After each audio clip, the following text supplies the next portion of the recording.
Es una de las legisladoras con mayor autonomía dentro de la unicameral, pero además lo es también dentro de su propio bloque. Integró las filas del juecismo, hoy forma parte del bloque Córdoba Podemos. La invitada de hoy es la legisladora Liliana Montero. Estos son The Record, episodio 21.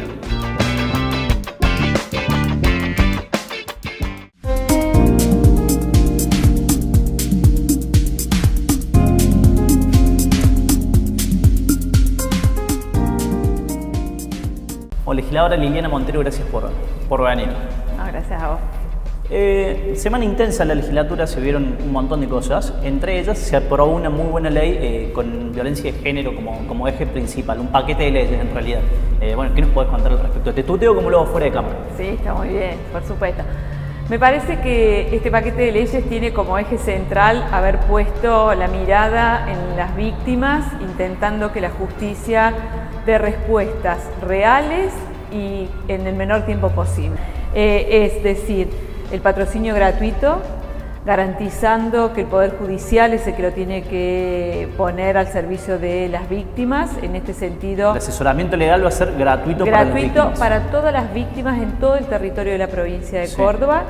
Y quien debe garantizarlo es el Poder Judicial. Este ha sido un aporte muy importante que hemos hecho los bloques de la oposición, porque el proyecto original solo enunciaba el patrocinio gratuito y en este sentido hemos dejado en la letra de la ley que es el Poder Judicial a través de las asesorías letradas.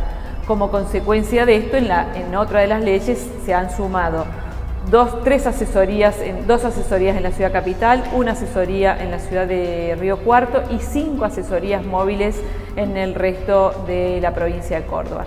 Hemos incorporado también muchas cuestiones que tienen que ver con los plazos, que es otra de las demandas que han tenido las organizaciones. Hoy los plazos son muy extensos, entonces para que sea entendible, una mujer va a hacer la denuncia, o a veces es una exposición. También hemos dejado claro que no hay diferencia, no debe haber diferencia, a veces no hace falta la denuncia, simplemente con que la mujer haga una exposición, inmediatamente el fiscal, la policía o el juez de paz tiene que, la policía dar cuenta al fiscal o al juez de paz, se toma una medida cautelar, a las 24 horas se le comunica al juez interviniente, en 48 horas el juez tiene que confirmar o no esa medida, y tiene que en el plazo de 10 días fijar una audiencia, ¿sí?, para tomar la medida de fondo. Esto de los plazos es central, porque hoy lo que teníamos eran medidas cautelares que a veces se tomaban en la inmediatez, como por ejemplo la restricción de acercamiento. Ahora hay un montón de otras medidas que se tienen que tomar, como por ejemplo que el agresor vaya a una terapia, que se le restituya el inmueble a la víctima, que se toman a partir de que hay una entrevista, una audiencia con el agresor y separadamente con la víctima. Esto también está en la ley, las audiencias son obligatoriamente de manera separada. Y esas medidas cuando se tomaban y después pasaban 4 meses hasta la audiencia, bueno, a la víctima le significa un impacto psíquico muy, muy fuerte. Entonces, bueno, todos estos plazos, este acortamiento de los plazos es muy importante en materia de procedimiento. La verdad que yo creo que las leyes han sido muy importantes. Sin duda es un paso más, falta un montón de cosas, pero en materia de procedimiento judicial creo que ha sido central. Es decir, fue una semana con mucha actividad en la unicameral. ¿Qué sensación te dejó lo del fiscal Hidalgo? Bueno, lo del fiscal Hidalgo, la sensación que me deja es la de vergüenza que deben tener o que deberían tener. Zafó del jury, le contamos a la gente, zafó del jury. Zafó de un jury, un fiscal que viene siendo un fiscal que está puesto allí para tapar toda la trama de corrupción que hay en la provincia de Córdoba, y en esto hay una connivencia clara y contundente por parte de Unión por Córdoba, porque hay que decir que este fuero anticorrupción fue creado por José Manuel de la Sota precisamente para que todo lo que tuviese que ver con la corrupción del gobierno desembocara en este fuero. En 17 años de gobierno, esto la gente lo tiene que saber, en esta provincia no ha habido un solo funcionario investigado por estos fueros, cuando nos hemos cansado de hacer denuncias que tienen que ver con esta matriz de corrupción, sobre todo en materia de la obra pública. Acá se ha gastado millones y millones en el Camino al Cuadrado, en el Faro del Bicentenario, en la terminal de ómnibus, en los gasoductos del 2009. Acá nadie investiga nada. ¿Está claro? Entonces a este fiscal se lo está por premiar como juez de control 3 legisladores de la oposición, el doctor García Elorrio, el doctor Juan Pablo Quintero y yo, presentamos un jury y en connivencia, Unión por Córdoba, 2 legisladores de Unión por Córdoba que tienen la mayoría y la miembro del Superior Tribunal de Justicia. El legislador Oscar González, el legislador Marco Farina, en reemplazo de Walter Sayed, que está de licencia. Y la miembro del Superior Tribunal de Justicia, Aida Tarditi, votaron por no abrir el jury. Es decir, que ni siquiera dan la posibilidad de que se investigue la conducta. ¿Esto que nos habla? Claramente, primero la celeridad del jury para cerrar esta posibilidad, nunca vista, ¿no? En menos de una semana, 15 días dijeron, no, esto se cierra. ¿Por qué? Porque lo tienen que premiar a Hidalgo para que sea juez de control. La verdad que lo que genera es una sensación de mucha bronca, por un lado, y además genera una sensación de que se está burlando la institucionalidad de la provincia, porque cuando De la Sota y el propio Schiaretti se rasgan las vestiduras hacia afuera de la provincia, diciendo o miembros del Tribunal Superior de Justicia, diciendo en Córdoba no hay niveles de corrupción, no, se equivoca. Hay que decirle al presidente del Tribunal Superior o al integrante del Tribunal Superior que hay niveles de corrupción, lo que pasa es que no se investigan, lo que pasa es que han creado una matriz de tapa corrupción en el fuero de anticorrupción de la provincia que impide cualquier investigación. La verdad que es lamentable, es vergonzoso, es asqueante que ahora al fiscal Hidalgo se lo va a premiar con un cargo de juez de control que va a controlar lo mismo que él no hizo durante todos estos años. La verdad que, más que decir que lo esperábamos, pero que no deja de producirnos indignación. En materia de reforma política, ¿qué van a hacer ustedes como bloque? Que a veces acompañan en conjunto, a veces se parte el voto del bloque Córdoba Podemos y una parte que vota de una manera, el resto de otra. Bueno, yo puedo dar mi opinión personal y no puedo comprometer la opinión de todo el bloque porque la verdad que es un tema que todavía no lo hemos discutido en profundidad. En materia, por ejemplo, de la reforma política, primero creo que está mal llamada reforma política. Esto es una pincelada en algunos temas electorales que Unión por Córdoba quiere o necesita en un acuerdo o en algunos acuerdos con el gobierno nacional vender como una reforma política. ¿Por qué digo que es una pincelada? Miren, en el 2008 Schiaretti convocó una comisión de expertos que produjo un interesante trabajo sobre la reforma política e hicieron un montón de consideraciones que eran necesarias para una verdadera reforma política. De eso se tomaron algunos puntos y otros tantos puntos quedaron en el tintero. Esto que se pretende hacer ahora en realidad es un maquillaje, un mero maquillaje. Entre ellos, vamos por tema, fecha de elecciones de la provincia. En realidad hay que ir a lo concreto. Acá lo que hay que fijar es una fecha fija de elecciones para la provincia, como tenemos a nivel nacional, decir tal domingo de tal mes son las elecciones de la provincia. Eso es una regla clara. ¿Qué pretende hacer Unión por Córdoba? Decir, hasta el 30 de marzo o hasta el 1 de marzo, no sé cuál es, tiene tiempo de convocar. Muchachos, dejémonos de joder, fijemos la fecha de elecciones y todos sabemos en esta provincia que el tercer domingo de septiembre, de octubre, cuando querramos ponerla, en esta provincia cada 4 años hay elecciones. Eso es una regla clara, porque si no, le volvemos a dejar a discreción del gobernador de turno que fije la fecha de elecciones. Segundo tema, unificación de mandato con los intendentes. Mire, Córdoba tiene una larguísima trayectoria en materia de autonomías municipales.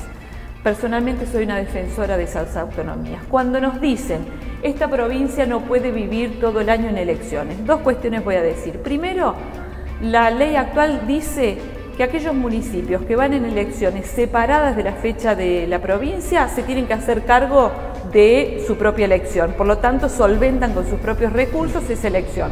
El ciudadano que vive en Villa Allende y el municipio de Villa Allende decidió ir en una fecha separada, vota exactamente la misma cantidad de veces que aquel municipio que decidió ir en conjunto, o sea, claro. A ver, no es que vota en 200 veces, vota una vez para el municipio, una vez para la provincia y una vez para la nación, ¿me explico? Pero además, voy a una cuestión más profunda, Gabriel. La democracia es un sistema del que nos tenemos que hacer cargo todos.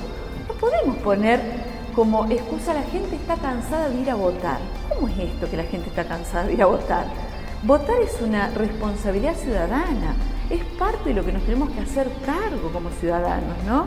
Entonces me parece que si un año nos toca ir a votar varias veces, me parece que ese no es el problema de la democracia. El problema de la democracia es la corrupción, el problema de la democracia es que no gobernemos bien, el problema de la democracia es que no resolvamos el problema de la pobreza, el problema de la democracia es que tenemos una inflación importante, el problema de la democracia no es que los ciudadanos tengamos que ir a votar 3 veces o 4 veces. Por lo tanto, me parece que hay que respetar las autonomías municipales. En ese sentido, en lo personal, no voy a compartir, por lo menos en esa parte, este maquillaje de Unión por Córdoba.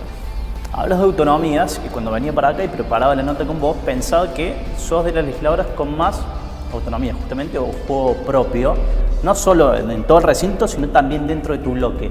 ¿A dónde te ves el año que viene? Me veo al lado de la gente y tratando de ser coherente con mis ideas. En ese sentido hay una realidad dentro de este bloque que es Córdoba Podemos, es un bloque heterogéneo en donde hay una mayoría de compañeros que provienen del PJ y en donde están pensando alternativas que tienen que ver con esa construcción política, que no es a la que yo adhiero, digamos. Trato de ser coherente con aquello para lo que la gente nos eligió, que es ser oposición, una oposición responsable, una oposición coherente, pero oposición. No nos eligieron para gobernar, por lo tanto me imagino cumpliendo ese rol de acá hasta el 2019. Cierre. Hay 3 fotos, las das vuelta, empezás por lo que quieras y me decís lo primero que se te venga a la cabeza. Vemos ahí. El ministro de Salud, Francisco Fortuna. Bueno, creo que tiene una de las carteras más complicadas en la actualidad. Creo que sin duda lo digo y se lo he dicho a él, ¿no? Creo que es una de las peores áreas del gobierno de la provincia de Córdoba por muchas razones. Básicamente porque atraviesa una crisis estructural de muchísimos años y porque no terminan de delinear una política de Estado en la materia. No hago valoraciones personales del ministro Fortuna, pero creo que realmente es una de las áreas con mayor complejidad y de las que peor está en la provincia hoy. Hay una cuestión muy importante con la salud pública, ¿no? Que creo que hay que revertirla. Se piensa que la salud pública es aquella salud destinada a los sectores más vulnerables y que hay una concepción de que los sectores más vulnerables deben estar agradecidos por tener salud pública. Y esto no es así, porque la salud pública es algo que se sostiene además con los impuestos que todos pagamos. Por lo tanto, lo mejor que tenemos debe ser la salud pública. Y a mí me parece que esa premisa es en la que estamos fallando, ¿no? Y es pensar que los ciudadanos tienen que estar agradecidos por tener un hospital público. No, nosotros tenemos que tener la mejor salud pública para que todos los ciudadanos puedan acceder a ella. La que quieras. Vamos por orden. A ver. Luis Juez, hoy embajador en Ecuador, formás parte de su espacio político. En primer lugar, es una persona a la que le tengo un afecto personal muy importante. Conozco su familia, sus hijos, su esposa, me une un profundo cariño y por otro lado tengo una profunda diferencia en lo que él ha tomado como una decisión política y por eso nos hemos desencontrado en ese camino, ¿no? Discrepo en su decisión de haber hecho un acuerdo básicamente con Macri, no la he compartido y por eso no la he acompañado, ¿no? Y creo, honestamente, se lo he dicho a él, yo creo que Luis ha sido una persona, lo digo con muchísimo respeto, ¿no? Que ha de algún modo rifado su gran capital político. Y bueno, y eso en algún punto me genera también un profundo dolor porque había muchísimas expectativas, yo había puesto muchas expectativas en esa construcción. Última foto. La expresidenta Cristina Fernández de Kirchner. Sin duda hay un antes y un después de Cristina, ¿no? En la política argentina, más allá de cualquier valoración que alguien pueda hacer, creo que ha sido y es una dirigente política central en la vida de los argentinos. Creo que el último mandato ha sido un mandato, te diría, muy complicado desde el punto de vista de los niveles de corrupción que se han generado en esa gestión y me parece que eso ha desvirtuado y ha jerarquizado todo lo bueno que pudo tener en otros ámbitos de las políticas de Estado, como puede haber sido un montón de conquistas en materia de derechos de tercera y cuarta generación. Pero sin duda los niveles de corrupción que se enquistaron en ese último mandato han sido tan fuertes que se han llevado puesto lo bueno que había hecho. ¿La ves jugando el año que viene o no?